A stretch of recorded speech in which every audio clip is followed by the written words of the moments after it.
पाताल। कोयले की खदान में काम करने वाला संजीत अपनी बेटी व पत्नी के साथ खुशी खुशी रह रहा था, जैसे एक आम आदमी का परिवार खुशहाली में रहता है। ठीक उसी प्रकार इनकी ज़िंदगी भी गुजर रही थी। लेकिन एक दिन संजीत की बेटी नेहा के एक सवाल ने उनकी ज़िंदगी जीने का तरीका बदल कर रख दिया।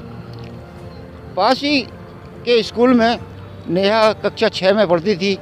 उसको स्कूल छोड़ने कभी मम्मी तो कभी पापा जाते थे। स्कूल जाते समय तो सब ठीक रहता था, मगर शाम को छुट्टी के समय जब भी उसके पापा उसे लेने आते तो उसे अच्छा नहीं लगता था। नेहा के दोस्तों के माता पिता साफ़ सुथरे कपड़े पहनकर अपने बच्चों को लेने आते थे, जैसे हर आदमी आता है। नेहा अपने पिताजी से प्यार तो बहुत करती थी, लेकिन वह यह नहीं चाहती थी कि उसके पिता स्कूल की छुट्टी के बाद उसे लेने आएं। हो भी क्यों ना, दिन में साफ़ सुथरे कपड़े पहनकर जाने वाले संजीत के कपड़े ड्यूटी के बाद इस तरह गंदे हो जाते थे कि बेटी नहीं चाहती थी कि वे छुट्टी के समय स्कूल आएं। एक दिन छुट्टी के बाद संजीत स्कूल के गेट के बाहर गंदे कपड़ों में अपनी प्यारी बिटिया का इंतज़ार कर रहे थे। नेहा अपने दोस्तों के साथ हंसते मुस्कुराते गेट के बाहर आ रही थी। जैसे ही उसने अपने पिताजी को देखा तो गुस्से से उसका चेहरा लाल हो गया। गुस्सा भी ऐसा कि पिताजी को देखकर उनके पास जाने के बजाय पैदल ही घर की ओर चल पड़ी। पिताजी भी साइकिल लेकर बेटी के पीछे चल दिए और कहा, नेहा बेटा बैठो। निराश मन से नेहा साइकिल के कैरियर पर बैठ गई। पिताजी ने क्षण भर में ही न जाने कितने सवाल कर डाले। कैसा रहा आज का दिन? स्कूल में मन लग भी रहा है या नहीं? अच्छा ये बताओ क्या खाना है, वही खरीद लेते हैं। इधर नेहा बिल्कुल चुपचाप, मानो उसे अपने पिताजी से बात ही नहीं करनी है। आखिर घर आया और नेहा साइकिल से उतरते ही बैग फेंकते हुए बड़बड़ाते हुए अपने कमरे में जाकर रोने लगी। इधर उसकी माँ दुर्गा ने सुना तो पीछे पीछे कमरे में चली गई और पूछा, क्या हुआ नेहा? नेहा ने कहा, माँ तुम क्यों नहीं आते मुझे स्कूल लेने? माँ ने कहा, क्यों, तुम्हारे पापा उसी रास्ते से आते हैं, इसमें गलत क्या है? नेहा बोली, उनके कपड़े देखे हैं आपने? सुबह तो ठीक है, मगर शाम होते होते कितने गंदे हो जाते हैं। मेरे सभी दोस्तों के पापा साफ़ सुथरे कपड़े पहनकर आते हैं। कई बार तो मेरे दोस्त पापा को देखकर मेरा मजाक उड़ाते हैं। तुम ही आया करो ना मुझे स्कूल लेने, नेहा ने कहा।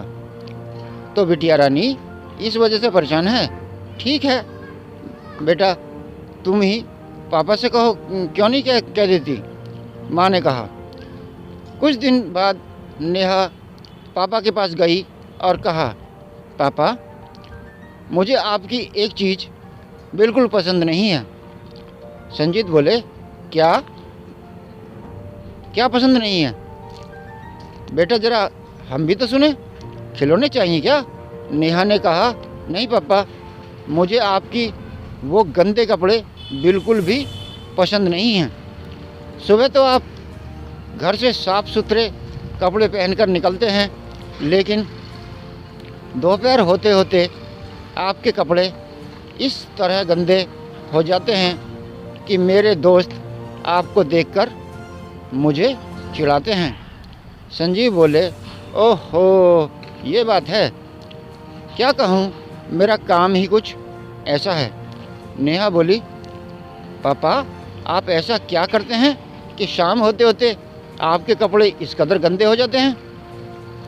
संजीव बोला, तुम्हारी उम्र अभी बहुत छोटी है, मैंने सोचा थोड़ी बड़ी हो जाओगी तब बताऊंगा, लेकिन नहीं, अब बताना ही पड़ेगा।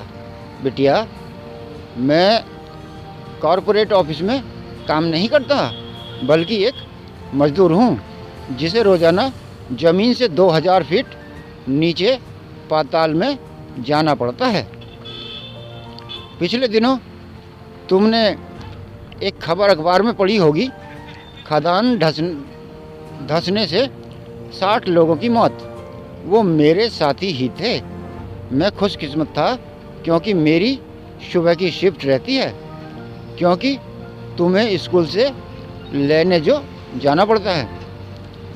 नेहा की आंखों में आंसू आ गए। पापा, आप मेरे लिए इतना मेहनत करते हैं, मैं कितनी गलत थी। संजीत बोले, क्या करूं बेटी, तुम्हारी खुशी के लिए ये काम भी मैं हंसते हुए करता हूं। इतने में पीछे खड़ी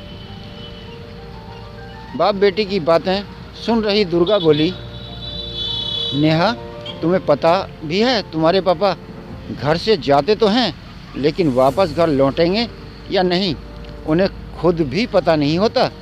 मैं ही जानती हूँ कि कितनी मुश्किल से हमारे लिए पैसा कमा कर लाते हैं। वो ज़मीन की गहराइयों में जाकर वो कोयला निकालते हैं। यही वजह है कि तुम्हारे पापा के कपड़े गंदे हो जाते हैं। वहाँ गर्मी भी इतनी है कि हम लोग वहाँ एक पल भी नहीं रह पाएंगे।